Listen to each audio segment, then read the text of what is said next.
ഇന്നലെ ഞാനൊരു പബ്ലിക് ബസ്സിൽ നിന്നുള്ള ഒരു വീഡിയോ ഷെയർ ചെയ്ത് എന്താണെന്ന് വെച്ച് കഴിഞ്ഞാൽ ഒരാള് മനഃപൂർവ്വം എന്റെ ശരീരത്തിൽ സ്പർശിക്കുന്ന ഒരു വീഡിയോ ഷെയർ ചെയ്തതിന് കാര്യമോ കാരണം ഞാനാണ് അവനെ അറിയിച്ചത് ഈ കാര്യം. ഇങ്ങനെ ദീപകണ്ണ പോലത്തെ ഒരാളെ കണ്ടുകണ് എന്താ സത്യം എന്താന്ന് വെച്ചാൽ അവനാവൂല, അവനങ്ങനെ അങ്ങനത്തെ ഒരു ക്യാരക്ടർ അല്ല അവന്.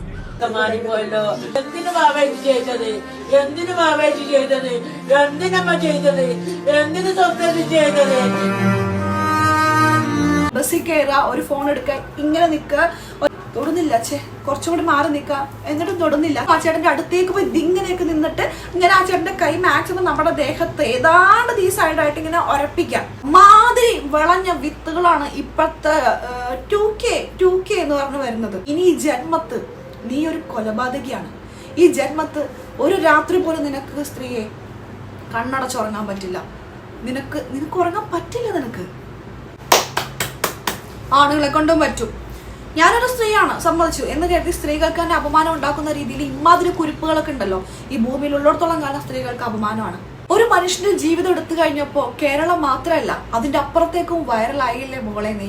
ഈ പെങ്കൊച്ചിനെ കേരളത്തിലുള്ള ഒരാളും മറക്കില്ല. യഷായും ഗ്രീഷ്മയെ എങ്ങനെ ഓർക്കുന്നു അതേപോലെ തന്നെ ഈ സ്ത്രീയെയും ഈ പെണ്ണിനെയും എല്ലാവരും ഓർക്കും. ഒരു പാവപ്പെട്ട മനുഷ്യന്റെ ജീവിതം ഇല്ലാതാക്കിയ ഈ ദുഷ്ടയായ സ്ത്രീയെ ഒരാളും മറക്കാൻ സാധ്യതയില്ല. കേരളത്തിലെ മനസാക്ഷിയുള്ള ഒരു മനുഷ്യനും ജീവിച്ചിരിക്കുന്നിടത്തോളം കാലം ഈ സ്ത്രീയെ എല്ലാവരും ഓർക്കും. വെൽക്കം ബാക്ക്, ഞാൻ വിപിത. നമ്മുടെ പുതിയൊരു വീഡിയോയിലേക്ക് എല്ലാവർക്കും സ്വാഗതം. മനുഷ്യ മനസാക്ഷിയെ തന്നെ ഞെട്ടിച്ച ഒരു വാർത്തയാണ് കേട്ടോ കഴിഞ്ഞ കുറച്ച് ദിവസങ്ങളായിട്ട് കേട്ടോണ്ട് വരുന്നത്. ഒരു സ്മാർട്ട് ഫോണും ബസ്സിൽ കയറാനുള്ള കൂലി ഉണ്ടെങ്കിൽ നമുക്ക് വൈറലാവാൻ വേണ്ടിയിട്ട് കണ്ടന്റുകൾ എന്താണെന്ന് നമ്മൾ സോഷ്യൽ മീഡിയ തപ്പ് അല്ലെങ്കിൽ ഇപ്പോൾ റീസെന്റ് ആയിട്ട് നടക്കുന്ന പ്രശ്നങ്ങൾ എന്താണെന്ന് മനസ്സിലാക്കി അവരെല്ലാം വിളിച്ച് ചോദിച്ച് അവിടുത്തെ ഇഷ്യൂ എക്സാക്ട് മനസ്സിലാക്കി നമ്മൾ കഷ്ടപ്പെട്ട് വീഡിയോ ഇടേണ്ട ആവശ്യമില്ല. ബസ്സിൽ കയറുക, ഒരു ഫോൺ എടുക്കുക, ഇങ്ങനെ നിൽക്കുക, ഒരാൾ ചേട്ടനെ തൊടുന്നില്ല, കുറച്ചും കൂടി മാറി നിൽക്കുക, എന്നിട്ടും തൊടുന്നില്ല. ചേട്ടൻ നീങ്ങി ബാക്കോട്ട് പോകുന്നു. വീണ്ടും ആ ചേട്ടന്റെ അടുത്തേക്ക് പോയി ഇങ്ങനെയൊക്കെ നിന്നിട്ട് ഇങ്ങനെ ആ ചേട്ടന്റെ കൈ മാക്സിമം നമ്മുടെ ദേഹത്ത് ഏതാണ്ട് ഈ സൈഡായിട്ട് ഇങ്ങനെ ഉറപ്പിക്കാം. എന്നിട്ട് ആ വീഡിയോ എടുക്കാം. കിട്ടി വൈറലായി ഗൈസ്, ഞാൻ വൈറലായി എന്ന് പറഞ്ഞിട്ട് വരെ വീട്ടിൽ വരാൻ എഡിറ്റ് ചെയ്യാൻ നല്ല ക്യാപ്ഷൻ കൊടുക്കുക. എന്നിട്ട് ലൈംഗിക ആക്രമണം ബസ് വെച്ച് എനിക്ക് സംഭവിച്ചത് നിങ്ങൾ കണ്ടു ഗൈസ്. ഇത്രയ്ക്ക് വൃത്തികെട്ട മനുഷ്യരാണ്. ഇതിന്റെ തെറ്റിദ്ധാരണയല്ല, ഇത് വൈറലാവാൻ വേണ്ടി ചെയ്യുന്നില്ല, ഞാൻ അനുഭവിച്ചതാണ് എന്ന് പറഞ്ഞുകൊണ്ട് ക്യാമറയുടെ മുന്നിൽ വന്ന് ഇങ്ങമാതിരി വീഡിയോ ഇട്ടിട്ട് ഒരു ജീവനല്ലേ സ്ത്രീയെ നിങ്ങൾ ഇല്ലാതാക്കിയത്. ഒരു മനുഷ്യന്റെ ജീവിതം ഇല്ലാതാക്കിയിട്ട് 7 വർഷമായിട്ട് ഈ മനുഷ്യൻ ജോലി ചെയ്ത് ആ ജോലി ചെയ്യുന്ന സ്ഥാപനങ്ങൾക്കോ പുള്ളിയെ അറിയുന്ന ഒരാൾക്കോ ഇല്ലാത്ത പ്രശ്നമാണോ നീ ഇന്നലെ ഒരു ദിവസം ബസ്സിൽ കണ്ട നിന്നോട്. ഇന്നലെ ഞാനൊരു പബ്ലിക് ബസ്സിൽ നിന്നുള്ള ഒരു വീഡിയോ ഷെയർ ചെയ്ത് എന്താണെന്ന് വെച്ച് കഴിഞ്ഞാൽ ഒരാള് മനഃപൂർവ്വം എന്റെ ശരീരത്തിൽ സ്പർശിക്കുന്ന ഒരു വീഡിയോ. അതൊരു ശ്രദ്ധിക്കണം കേട്ടോ. ആക്സിഡന്റ് അല്ല, ഒരു മിസ്അണ്ടർസ്റ്റാൻഡിങ്ങും അല്ല, ഇത് മേജർ സൈക്കോളജിക്കൽ ഇഷ്യൂ. ഇവള് ആദ്യം ഇതിങ്ങനെ വൈഡാക്കി നിന്നു, പുള്ളി ടച്ച് ചെയ്യുന്നില്ല, ദീപക്ക് ആ ചേട്ടൻ ടച്ച് ചെയ്യുന്നില്ല. അപ്പൊ അവള് കുറച്ച് ആംഗിൾ മാറ്റി, അപ്പൊ കുറച്ചും കൂടി ഇങ്ങനെ ടച്ച് ചെയ്യുന്ന പോലെ ഫീൽ ചെയ്യും. അതേപോലെ ആ ചേട്ടന്റെ അടുത്ത് കയറി നിൽക്കുകയാണ് ടച്ച് ചെയ്യാൻ വേണ്ടിയിട്ട്. എന്നിട്ട് അവള് ഈ കഴിഞ്ഞ വെള്ളിയാഴ്ചയാണ് ഈ ഒരു പോസ്റ്റ് ഇട്ടതും സോഷ്യൽ മീഡിയയിൽ അത്രത്തോളം പ്രശ്നമായത്. പക്ഷെ പുള്ളിനെ ആരും അങ്ങനെ പറഞ്ഞിട്ടുണ്ടായിരുന്നില്ല, ഇവളാണ് ഇങ്ങനെ ചെയ്തിട്ടുണ്ടായിരുന്നത്. പക്ഷെ എനിക്ക് തോന്നുന്നു ആ ചേട്ടൻ ഒരു രക്തസാക്ഷി ആവാൻ വേണ്ടി ഇതായതായിരിക്കാം. ഇനി ഒരിക്കലും ഒരു പുരുഷന്മാർക്ക് ഇങ്ങനെ സംഭവിക്കരുതെന്ന്. സത്യം പറഞ്ഞാൽ രാഹുൽ ഈശ്വറിനൊക്കെ ഈ സമയത്ത് ഞാൻ ഓർത്തു പോകട്ടോ.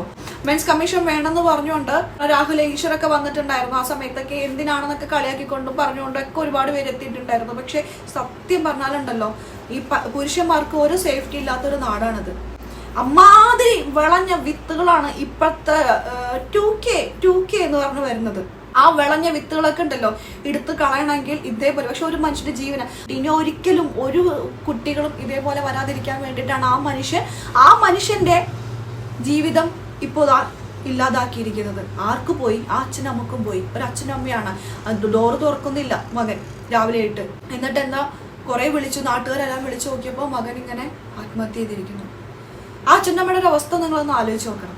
ആർക്കാണ് പോയത്? ഇവൾക്കൊരു റീച്ച് മതി, അവൾക്ക് റീച്ച് കിട്ടിയല്ലോ, അവൾക്ക് വേണ്ട അത്ര റീച്ച് കിട്ടിയല്ലോ. എന്തൊക്കെയാണല്ലേ നമ്മുടെ നാട്ടിൽ നടക്കുന്നത്. കഴിഞ്ഞ കുറച്ച് ദിവസം മുമ്പ് കണ്ടില്ലേ, കാമുകൻ കാമുകിയെ വിളിച്ചുകൊണ്ട് പോയി. മലപ്പുറത്തെ സംഭവം ഞാൻ പറയുന്നത്, കുറ്റിക്കാട്ടിൽ വെച്ചത് ആ കുട്ടിയെ ഇല്ലാതാക്കി. ഈ ഇറങ്ങി പോകുന്ന കുട്ടികളെ പറയണം, കുഞ്ഞുങ്ങളെ തന്നെ ഞാൻ ഇതിനെ പറയും. എത്ര പ്രായമുണ്ട്? 11 വയസ്സോ 14 വയസ്സൊക്കെ ഉള്ള ചെറിയ കുട്ടികളാണ്. 9ാം ക്ലാസ്സിൽ പഠിക്കുന്ന ഒരു പെൺകുട്ടി, ആ കുട്ടിയെ കൊണ്ടുപോയി അവൻ ഇല്ലാതാക്കി. ഒരു സ്കൂളിൽ പഠിക്കുന്നവനാ, അവന് കഞ്ചാവും കാര്യങ്ങളൊക്കെ ഉണ്ടെന്നൊക്കെ പറയുന്നു. അവന്റെ പേരോ ഫോട്ടോ ഇതുവരെയും പുറത്തു കൊണ്ടുവന്നിട്ടില്ല. എന്തിനാ സേഫ്റ്റി ഒക്കെ കൊടുക്കുന്നേ?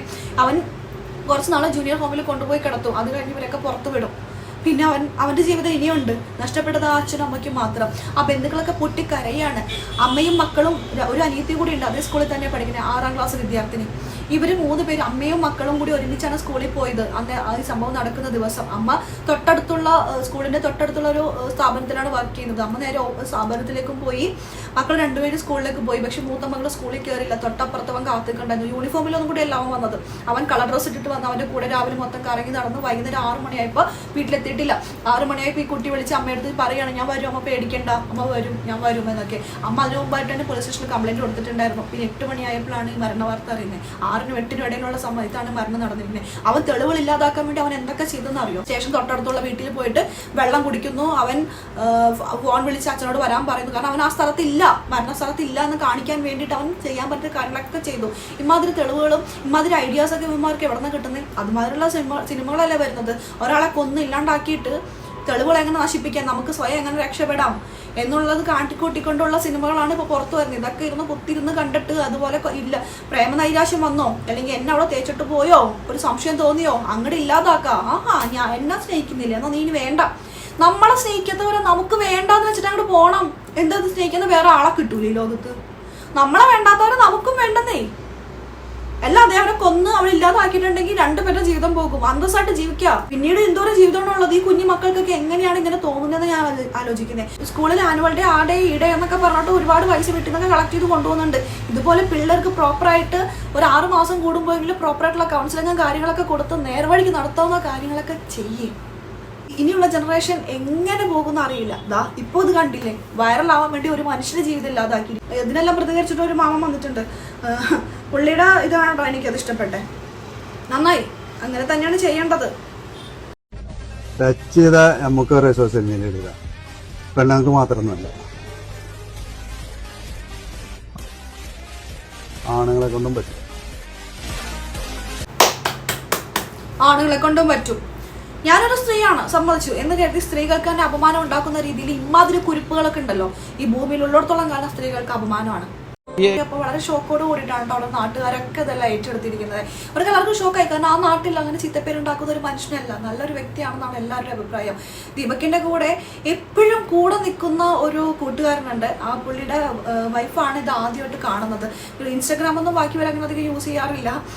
അല്ലാതെ ഇവരെ പോലെ ഈ റീച്ചിന് വേണ്ടി എന്ത് തോന്നിയവാസവും കാണിക്കുന്നവരല്ല. ഈ കൂട്ടുകാരന്റെ ഭാര്യയാണ് ആദ്യമായിട്ട് ഇങ്ങനെ കാണുന്നത്. പറഞ്ഞത് നമ്മുടെ ദീപകിനെ പോലെ ഉണ്ടല്ലോ ഒരാൾ, അവനായിരിക്കുമല്ലോ, അവൻ അങ്ങനെ ചെയ്യുന്ന ഒരാളല്ലോ എന്ന് പറയുകയും ചെയ്തു. കണ്ടപ്പോൾ ഇത് കണ്ടു. അപ്പൊ തന്നെ കൂട്ടുകാരെ വിളിച്ച് ദീപകിനെ അറിയിച്ചു. മനസ്സിൽ സങ്കടം സഹിക്കാൻ പറ്റണ്ട, അല്ലെങ്കിൽ ആ നാട്ടിലും വീട്ടിലും ഒന്നും അങ്ങനത്തെ ഒരു ചീത്തപ്പേരുള്ള ഒരു മനുഷ്യനല്ല അത്. സഹിക്കാൻ പറ്റാണ്ട് ഇനി എന്തിനും ജീവിച്ചിരിക്കണേ, അല്ലെങ്കിൽ എൻ്റെ പിന്നിൽ നടക്കണം. എനിക്കൊരു മോശം അഭിമാനമുള്ളൊരു മനുഷ്യനായിരുന്നത്, അഭിമാനമുള്ളൊരു മനുഷ്യൻ. ആ മനുഷ്യന്റെ ജീവനാണ് ഇവള് കൊണ്ടുപോയി കളഞ്ഞിരിക്കുന്നത്. സത്യം പറയട്ടെ, എന്റെ മനസ്സിൽ തൊട്ടുള്ള ഒരു ആഗ്രഹമാണ് ഇവൾക്കൊക്കെ കൊടുക്കേണ്ടത്. കൊലപാതക ശ്രമത്തിനുള്ള എന്ത് ശിക്ഷയാണോ കൊടുക്കേണ്ടത് അതേ ശിക്ഷ തന്നെ ഇവൾക്കൊക്കെ കൊടുക്കണം എന്നാണ് ഞാൻ നമ്മുടെ നിയമത്തോട് ആവശ്യപ്പെടുന്നത്. പക്ഷെ അവിടെ അവൾ രക്ഷപ്പെടും. എന്തുകൊണ്ടാണെന്നറിയോ? അവൾ സ്ത്രീ ആയതുകൊണ്ട്. സ്ത്രീകൾക്കുള്ള പരിഗണന അവൾക്ക് ലഭിക്കും അവിടെ. അതുകൊണ്ട് തന്നെ അവൾ രക്ഷപ്പെട്ട് അവൾ പുറത്തേക്ക് പോരും. ഏതോ 3 മില്യൺ വ്യൂ ഉണ്ട് അവൾക്ക് ആ വീഡിയോയ്ക്ക്. അവൾക്ക് അത് മതിയല്ലോ, നല്ല പബ്ലിസിറ്റി കിട്ടി. ഇത് തന്നെയാണ് ഗ്രീഷ്മ പറയുന്നത്. ഗ്രീഷ്മ അവിടെ നിന്ന് പഠിക്കുകയാണ്, PhD കാര്യങ്ങളൊക്കെ എടുക്കുകയാണ് അവൾ അവിടെ നിന്ന്. ഒരു മനുഷ്യന്റെ ഷാരോന്റെ കാര്യമാണ് പറയുന്നത് കേട്ടോ. അവനെ കൊണ്ടേ കൊന്നു, അവന്റെ അച്ഛനും അമ്മക്ക് മാത്രം നഷ്ടപ്പെട്ടു. അവള് ഇപ്പോൾ അവിടെ പോയിരുന്ന് പഠിക്കുകയാണ്. ഗ്രീഷ്മ പഠിക്കുകയാണ്. അവള് പഠിച്ച് അവള് വലിയ IAS ഒക്കെ എടുത്ത് പുറത്തു വന്ന് അവള് ജോലി ചെയ്ത് അവൾ വേറെ കല്യാണം കഴിച്ച് അവള് സുഖമായിട്ട് ജീവിക്കും. ആർക്കാ നഷ്ടം ഉണ്ടായിരിക്കുന്നത്? ഈ സ്ത്രീയാണ്, കുട്ടികളാണ്, മൈനറാണ് എന്നുള്ള കുറെ കൺസിഡറേഷൻ കൊണ്ട് ഇതേപോലെ ക്രൂരകൃത്യങ്ങൾ ചെയ്യുന്ന ഒരുപാട് പേര് രക്ഷപ്പെടുന്നുണ്ട്. പക്ഷെ നമുക്ക് ഈ ഒരു ഇപ്പൊ ഇത് സോഷ്യൽ മീഡിയ ട്രെൻഡ് ആയിക്കൊണ്ടിരിക്കുകയാണ്. ഇങ്ങനെ ഒരു സംഭവം ബസ്സിൽ വരെ എടുക്കുക. ഇതുകൊണ്ട് അപ്സ ഇവർ അത് കേസ് കൊടുത്തിട്ടുണ്ട്. ആ പുള്ളിക്കാരൻ കേസ് കൊടുത്തിട്ടുണ്ട്. ആത്മഹത്യക്കൊന്നും പോയിനെ കേസ് കൊടുക്കുക ചെയ്തത്. ആത്മഹത്യ ഒന്നിനും ഒരു പരിഹാരമല്ല. പക്ഷെ അത്രയ്ക്ക് അഭിമാനി ആയതുകൊണ്ടായിരിക്കും ആ പുള്ളി അങ്ങനെ ചെയ്തത്. എന്തോ ഒരു ജീവൻ നഷ്ടപ്പെട്ടു, അച്ഛൻ നമുക്കും ആരില്ലാണ്ടായി. ആ ഒരു മനുഷ്യന് വിചാരിച്ച് ജീവിക്കുന്ന എത്ര ജീവിതങ്ങളുണ്ടാകും അവിടെ, എത്ര ജീവനുകളുണ്ടാകും. അതെല്ലാം ഇവളുടെ ഒരൊറ്റ വീഡിയോ കൊണ്ട് ഇല്ലാണ്ടാക്കി കളഞ്ഞില്ലേ. അവൾക്ക് കിട്ടാവുന്നതിൽ ഏറ്റവും കടുത്ത ശിക്ഷ തന്നെ കൊടുക്കണമെന്നാണ് ഞാൻ ആഗ്രഹിക്കുന്നത്. ഇതേപോലുള്ള സ്ത്രീകളുള്ളിടത്തോളം കാലം ഒരുപക്ഷെ നാളെ പുരുഷന്മാർക്ക് പുറത്തിറങ്ങി നടക്കാൻ പറ്റാണ്ടാവും. നേരെ തിരിച്ചാണ് കുറച്ചാളും പോലും പറഞ്ഞുകൊണ്ടിരുന്നത്. ഇതുപോലത്തുള്ള പുരുഷന്മാരുള്ളപ്പോൾ സ്ത്രീകൾക്ക് പുറത്തിറങ്ങി നടക്കാൻ പറ്റില്ല എന്ന്. ഇപ്പൊ നേരെ തിരിച്ചു പറയേണ്ട ഒരവസ്ഥ വന്നു. എന്തായാലും കലിയുഗം എന്ന് പറഞ്ഞ രീതിയിലോ അങ്ങനെയൊന്നും പോയിട്ടില്ല. കാരണം ഇത് ആവശ്യം ദീപകിനെ അറിയുന്ന ഒരാൾ പോലും ദീപകിനെ കുറിച്ച് കുറ്റം പറയുന്നില്ല. ദീപക് അങ്ങനെ ഒരു വ്യക്തിയാണെന്ന് പറയുന്നില്ല. പിന്നെ ഇവൾക്ക് റീച്ച് കിട്ടാൻ വേണ്ടി ആ മനുഷ്യൻ മാത്രമേ കണ്ടുള്ളൂ. ഇപ്പോൾ പോയപ്പോൾ ആർക്ക് പോയി? വേറെ ആർക്കും ജോലിയോ കാര്യങ്ങളൊന്നുമില്ല. അമ്മക്കും അച്ഛനും ജോലിയില്ല. ഇനി അവരെങ്ങനെ ജീവിക്കും? അവർ ചത്താലും ജീവിച്ചാലും ഇവൾക്കൊക്കെ എന്താ അല്ലേ? എന്തിനാ ദീപയ്ക്ക് നിങ്ങൾ ഇത് ചെയ്തത്? ആ അമ്മയ്ക്കും അച്ഛനും വേണ്ടിയിട്ട് ജീവിച്ചുകൂടായിരുന്നോ?